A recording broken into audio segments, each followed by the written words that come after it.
My approach to trying to master this happened in a very linear, what I thought was a logical way of practicing guitar and trying to master guitar and doing the things that I wanted to do. Okay?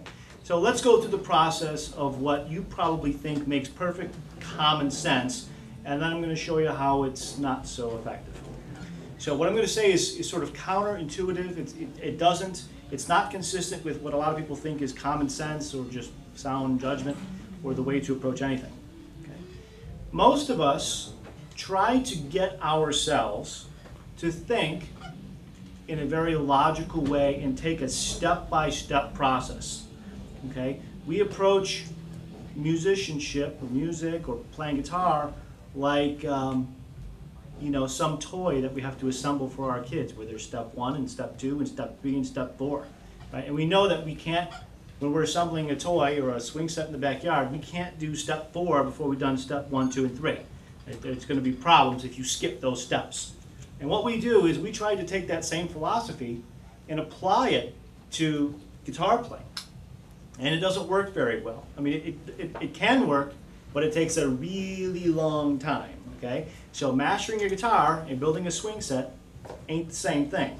Okay? And the process is very different, or should be very different, if you want to get more results in a much shorter time. Okay? What I'm going to suggest for you to do and think about is to approach your guitar playing and musicianship in general in a geometric way, where you're going to work on things in a three-dimensional way. You're going to hit problem areas from this side, from this side, from this side, from this side. Okay, so let me take you through the process of what usually happens for most guitar players. We start out and we're not very good at whatever it is that we're trying to learn or master or apply. And what we do is we try to master that part that's giving us a hard time. And we might spend some hours on it, we might spend days on it, we might spend weeks or months, or sometimes we may even spend years on trying to master certain things that are important to us. Okay?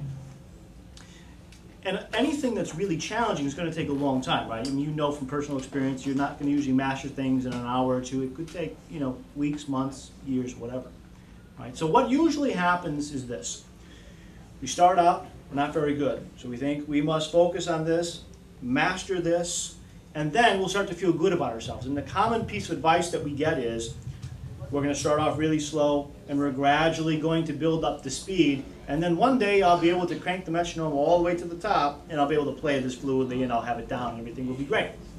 Okay? Well, if you do that, you're going to find yourself stumbling once you reach that goal, because the next thing that's going to happen is you're going to finally have mastered whatever the technical thing is, or the music theory thing is, or whatever it is that you're working on.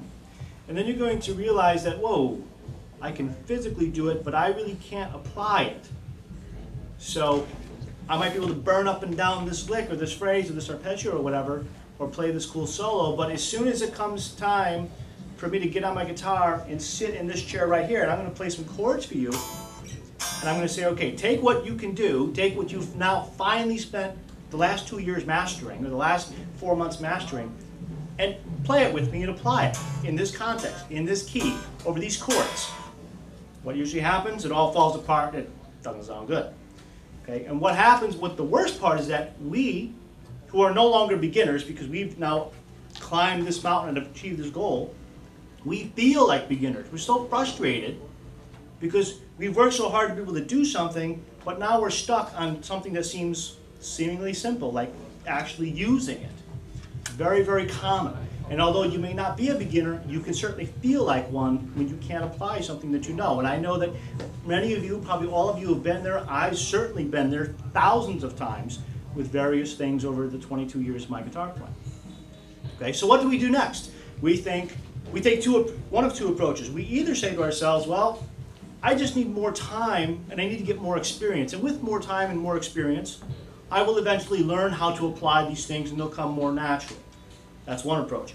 The other approach, the better one, would be to actually practice applying all the things that we know into some type of musical context. Okay? So let's assume you take the second path And remember, we've already completed the first path in our linear thinking here of I'm going to master this technique or whatever it is in isolation, and then I'm going to now apply it. Now we've come this far, and it could be months or years later, or at least weeks later.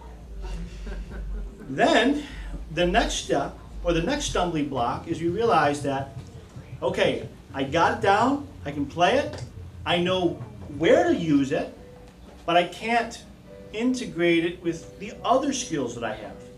This is extremely common. And if there's anything that's going to stop you, if you're a good guitar player, the biggest stumbling block that's going to prevent you from becoming a great guitar player is going to be a lack of an inability to integrate the skill which you've just mastered and now can apply, to integrate that with all of your other skills.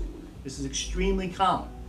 So what usually happens, if I said, come up here, we're going to play together, and you're going to play this phrase, this lick, this arpeggio, whatever, that you've now conquered, you now understand, when I play the F chord, you know where to put that arpeggio to make it fit this F chord. Okay, so you're past that. But now I'm going to say, after you play that arpeggio, I want you to play some, some harmonic minor scale. I want you to play that lick, or whatever, a related lick, right after, without stopping, without a pause. It should be smooth and seamless, and it should sound as if you intended to musically have this arpeggio flow into that scale lick or whatever the next phrase you're going to be. Now what happens is players usually can't do that. They can't do it smoothly.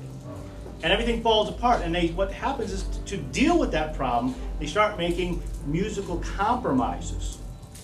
Either they'll start altering the arpeggio, like maybe they don't play the last note, they just hold out. And if this is the arpeggio, instead of ending up on this note, they might do things like play this one and hold it out to sort of buy themselves more time to think about what to do next or how to connect it next, because they're trying to get that little extra time so that they can go to do that next, because they can't yet do the two things together. Okay, these are just examples. We can get all kinds of different examples of which this would apply to. All right, or let's assume that we do make the arpeggio correctly, we've got it nailed. Then we start making musical compromises on the next phrase. Maybe instead of starting the next phrase right on the downbeat, right on beat one where we intended it, we start on the end of one, or on beat two, where we slide into the note because we can't get there with our pick in time, or we change the fingering. We do something to hack our way through this not so smooth connection between this idea and this idea. It's a very common thing.